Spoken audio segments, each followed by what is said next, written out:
Hey guys, welcome back to Trekyards / Fleet Yards. This is a special edition one because we've got a super great guest announcement today. As always, though, I'm Captain Foley. And I'm Command Cockins, and sort of also shipyards, which are the Orville, because they called their docks shipyards, because also Orville references specifically, because we look at that as well. Yeah, another guest. We don't stop, do we? And this chap, you might know his name, you might not. But if you look in the credits of a ton of stuff, it's there, and now he's here. So introducing Mr. Pierre Drolet from every show you could think of. Sure. Nice having me. Well, thank you for finally for coming on the show. We've been wanting to get you on for a while, and just it's great to actually have you here. It's a real honor because you have done pretty much everything. Thank you. Not everything. I mean, Stuart, well, to start with you, I mean, how much do you know about Pierre? I mean, what's your favourite ship he's done?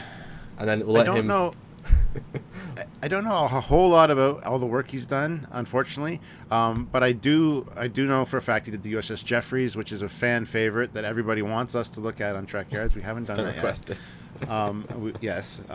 Also, the original Bird of Prey that was designed for the JJ movies, which was really fantastically awesome, and then they went and screwed that up. So that's basically what, when I first heard his name, I think, was that one. Okay. So the two niche ones. Yeah, I didn't know about Firefly and all that, so this is interesting. Which would be my highlight one. Yeah, you did both of the Fireflies, the TV and the movie version. But I mean, Pierre, go. I mean, what's your rap? What have you done? What are you most proud of? I guess is the start of the conversation. You know, as much as I love Star Trek, the show I enjoyed for actually many reasons. It was Battlestar Galactica. Sorry guys, it's nothing personal. It's because the reason it's because I have the opportunity to design a lot of things. So they give me do whatever you want. They give me the green light, just have fun with it. That's pretty much Gary Alzol what he told me. So have fun with it. Star Trek is very political. So you know, it's a fun show to work on. All the Star Trek I've been working on, it was you know, even if they didn't take the design or I don't think it's like the show. It's you know, all the show I've been working on, I really enjoy it. But Battlestar is something kind of still in my heart because it's my design, it's my stuff. It's just like most of the time I was doing it or redesigning it from whatever it was who actually did it, because sometimes Gary wanted to have go explore a little bit more about it. But the Enterprise was NX-01. The show was really fun to work on too. So Firefly, all of them. Even the last Discovery one was, well, for me it was fun to work on. The John Eve design, the Chinzu was fun. It's just it's an interesting design. So it's definitely interesting. It's well, I guess it's worth saying. Yeah, you're a model maker primarily. That is your thing. Yeah. A lot of the work I think with modelers sort of goes unknown. Obviously, you've done some pretty famous hero things, but who on earth knows what you might get thrown for a TV show over the course of its run? Am I right in saying that you also did for the Flash TV show the Savitar 3D model for one of the seasons, the full complex mesh of the body of the villain? That's quite a fun one to do. That's a villain from the Flash. Fun. Yeah, I'm not a character person, but actually I started doing portrait. It's kind of weird. I started to do painting, literally. So that's a long time ago. And you know, I can do portrait. I can do pretty much everything. That's the thing. And something I didn't know when I started 20 years ago. It looked like designing and building at the same time. That's not common, and that's pretty much been my strength for the whole time. I can even into again coming back to Battlestar Galactica and Star Trek, but it was for a video game, and we were hired to do the cutscene for the video game of Battlestar Galactica that the TV show was not even on, and I literally the ones they gave us was a little low res model, and I was like, wow, that's my opportunity to just redesign it, and I did it in 1 week. So you see, the schedule is very tight. I have to design and build it in 1 week. Yeah. And they loved it. And actually, it's not exactly what I wanted to do because the time was so short. And after that, when Gary Alzol, he called me and said, hey, we want to use your model. So I took advantage to retouch it.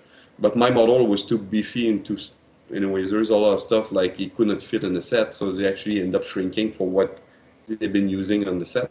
Even the engine was wrong, but at one point when I get hired at Battlestar, I fixed what I wanted to do. And the one, actually, it's funny, the one for Blood and Chrome, that's the one I designed for the show. So you can tell the difference when you actually, it's on my Much website, bulkier. you can see side by side. So this is why they put it smaller. That was the one actually I did for the original series for the TV show, but they just like, oh, that's too big. It's not going to fit in the. So But it's the set nice. would It be became a nice iterative funny. step in the generations of Vipers by having that little. Yeah, yeah. It's kind of interesting. So they went back because the thing, during after the show when the show went canceled, they sold the physical model.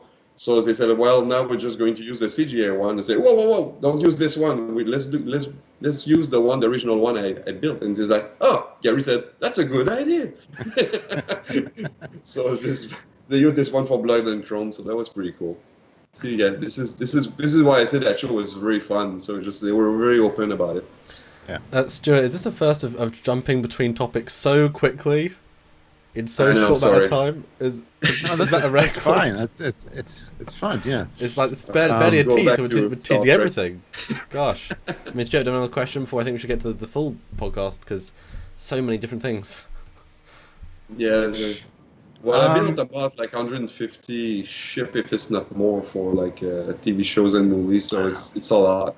I have like I remember when for Discovery, I gave them the Bible of the spaceship because they wanted to have reference for what's have been done, and like 90% of the ship I gave them, it was my stuff for the reference. So that was kind of weird. I was like, whoa.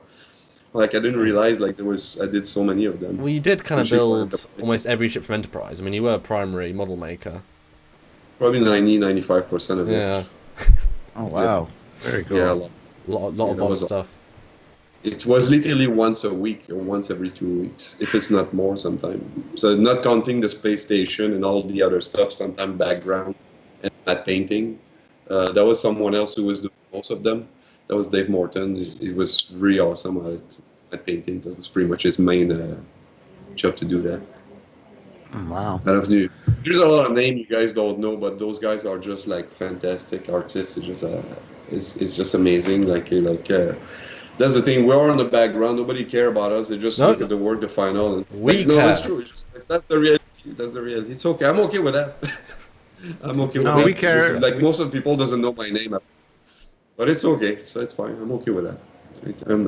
I didn't come here to be like famous or whatever. Like it's not. I'm not really that kind of guy. So. Well, you're definitely very famous in your circles for sure, because Samuel was fangirling out a little bit to meet you. So. But Sorry. it's more about my work. Like it's funny. Like pretty much with all the show I've been working on, it's just like everybody know my work pretty much. I never like you know that show. You know that show. Do you know Lost? Do you know like all that any kind of show people used to watch and just like, oh yeah, oh well, I did that. Oh really? So it's just like, oh that's CGI. Yeah, because I did a lot of military art. I've been specialized also in military outdoor. So it's not just like for like science fiction. Like I'm pretty good at military stuff also. So. Well, do you have any? I mean, you mentioned Lost or anything. Do you have any specific highlights? I mean, I didn't know that was a thing about you. What other shows you've been in that aren't Star Trek and BSG and Firefly and Orville and sort of, Oh my God! It's so many. Just like even like the Da Vinci's Daemon. I did all like that the sets from the 16th or 17th century. I did a lot of yeah. So I'm all over the place. Do you I did sleep? Also, like not much now because I have a newborn. So it didn't help. But no, it's yeah. I sleep. End up sleeping eventually. Perfect. But yeah, it's fun work. Well, that's awesome. Well, it sounds like you have a ton of stories about a lot of stuff we don't even know about. So we're Yep. very Oh, yeah. interested to speak with you a little bit more in more detail. But this right now is just an announcement video, just to welcome you to the channel as another special guest star for the fans to keep an eye out for, because we will be going more in depth, of course, with Pierre on specific ships and things in the future. So. Anyway, I'd like to welcome you to the Trekyards Fleet Yards channel, and thank you very much for joining us today. It's been a real honor. So, Thanks for having me. no problem. Let's So get until filming next one. time, yeah. So until next time, guys. I'm Captain Foley. I'm Connor Cockings and guest. Pierre Drolet. There you go. Okay. All right. See you guys soon. Bye, guys. Bye, guys.